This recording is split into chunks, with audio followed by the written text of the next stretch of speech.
अब बात पाकिस्तान की, जिससे जुड़ी दो खबरें आज सुर्खियों में रही। पाकिस्तान के प्रधानमंत्री शहबाज शरीफ को भारत को लेकर एक बयान सारी दुनिया में हेडलाइंस बना। इस बयान से बात साफ जाहिर हुई कि पाकिस्तान मौजूदा दौर में जिन हालात में है उसकी हेकड़ी निकल चुकी है, लेकिन उसकी आदत फितरत बदलती नहीं। रिपोर्ट देखिए।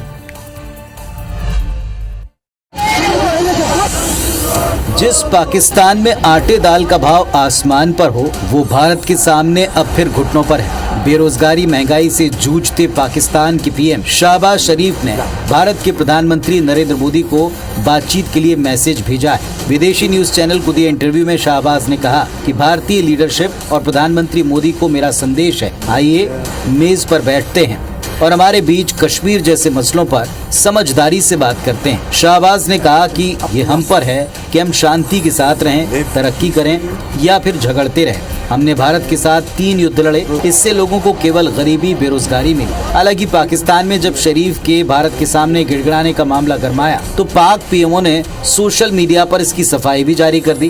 कहा कि प्रधानमंत्री ने वही कहा जो पाकिस्तान की पॉलिसी है, कश्मीर समेत तमाम मुद्दों को बातचीत से हल करना चाहिए। कश्मीर में 5 अगस्त 2019 से पहले की स्थिति बहाल करनी होगी। इस मसले का हल UN रेजोल्यूशंस और जम्मू कश्मीर की आवाम की इच्छा के तहत ही होना चाहिए।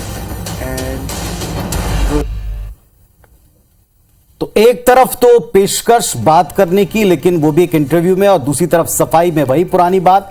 आखिर ऐसा क्यों है, इसको हम डिकोड करेंगे। लेकिन एक और बड़ी खबर पाकिस्तान से जुड़ी हुई, पाकिस्तान को झटका देने वाली।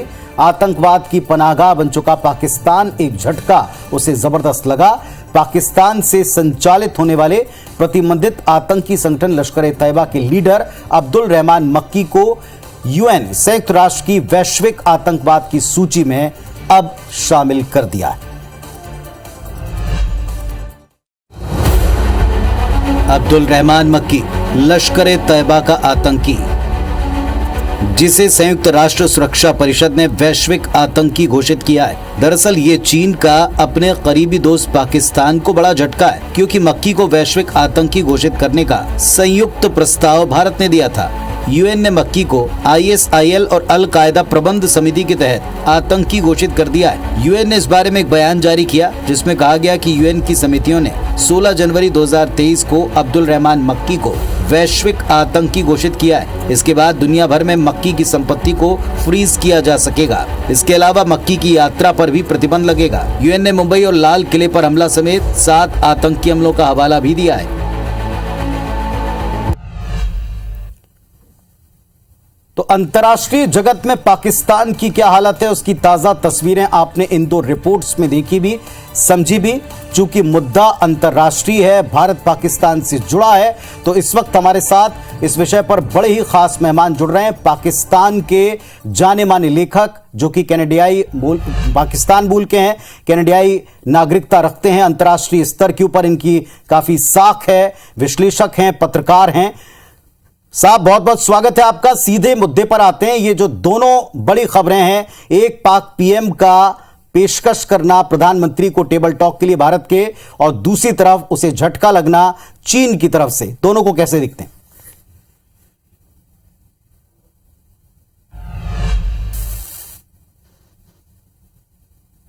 देखिए, मजबूरी तो नहीं है। मसला ये है कि पाकिस्तान में हुक्मरान कौन है, रूलर कौन है। इस वक्त जिसका पल्ला भारी होता है वैसे वो स्टेटमेंट दे देते हैं।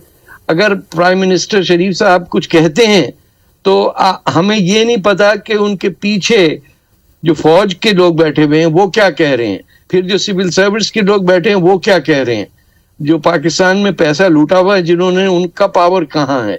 तो it is a very complex situation. Prime minister Sharif तो थोड़ी सी बेहतर सोच रखने वाले शख्सों में हैं, लेकिन आप ये भी सोचिए कि साथ वो इमरान खान बैठे हुए हैं। यानी जब तक जो भी हिंदुस्तान से नॉर्मलाइजेशन की बात करेगा उसके ऊपर वो नुक्ताचीनी करेंगे और बोलेंगे देखिए ये एजेंट है इंडिया का।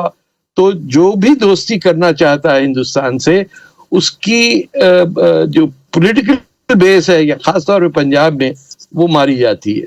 पाकिस्तान के ये हैं कि वहाँ रोटी आटे की बोरी तक पे झगड़े हो रहे हैं, मारपीट हो रही है। तो एक कंप्लीट मिसमैनेजमेंट ऑफ इकोनॉमी है, फिर चोरी बहुत ज्यादा है एट फेडरल लेवल। यानी अगर जैसे जिनीवा में अभी कई बिलियन डॉलर की इनको एड प्रॉमिस हुई, तो आम आदमी जानता है कि वो बिलियन डॉलर जो है वो मुल्क में ही खर्च होंगे, वो लोगों के बैंक अकाउंट्स में चले जाएंगे। अब कैसे अमेरिका इसको टॉलरेट करता है, वर्ल्ड बैंक टॉलरेट करता है, ये समझ में नहीं आता। तो हो सकता है कि ये पाकिस्तान की जो बीमारी है रिश्वत देने की, ये हर जगह फैल गई हो कि हर एक को लिफाफे में पैसे डाल के दे दिए हो और वो प्राइवेटाइजेशन हो जाता है कैपिटल का। तो किसी को ट्रस्ट नहीं है पाकिस्तान के लोगों को उनकी हुकूमत पे।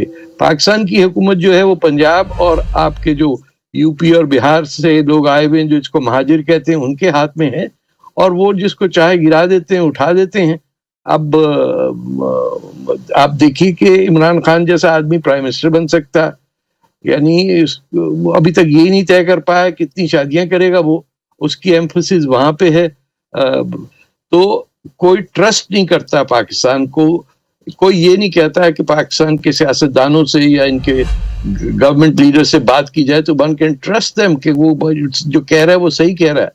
तुर्की इन पे घास नहीं डालता इनको, अरब इनको पे पाकिस्तानियों को जिस तरह मिसट्रीट करते हैं। और ये आप देखिए कि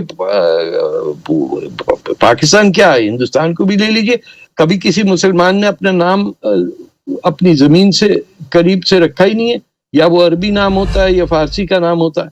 तो जब आप में कोई लगाव ही नहीं है जमीन से, ना जबान से, ना वहां के लोगों से, तो आप क्या करेंगे? मुल्क चलाना आपके बस की बात नहीं है। प्राइम मिनिस्टर शरीफ ने हाथ बढ़ाया है, India should go further and talk to him and give him the recognition कि वो एक प्राइम मिनिस्टर है, इलेक्टेड है। चाइना पाकिस्तान से दोस्ती रखता है इंडिया को चेक करने के लिए, कोई ऐसी मोहब्बत नहीं है उन्हें।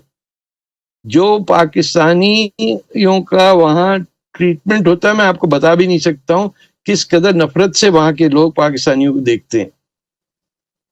सिर्फ ताल्लुकात ये हैं कि जब तक चीन पाकिस्तान से प्रेशर डलवा सके इंडिया पे, क्योंकि चाइना वालों को पता है कि with in 10 years India will be the largest country in the world. उसकी इकोनॉमी इस कदर फास्ट डेवलप हो रही है, एजुकेशन में है, गांव के अंदर लोगों के पास फैसिलिटीज आ रही हैं। India is changing at 13% a year, Pakistan क्या मतलब 1.2% है।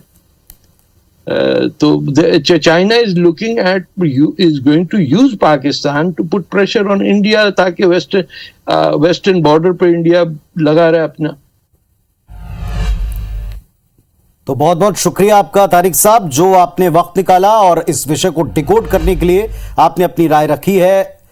एक पाकिस्तानी मूल के पत्रकार लेखक अगर ये कहते हैं कि पाकिस्तान के भीतर और बाहर उसकी कोई क्रेडिबिलिटी नहीं है, आप अगर किसी को बातचीत करने का न्योता देते हैं तो उस न्योते का भी कोई मोल नहीं, क्योंकि वहां की सेना खुद आवाम की आवाज को दबाना चाहती है, वो खुद ऐसा होते देखना नहीं चाहती।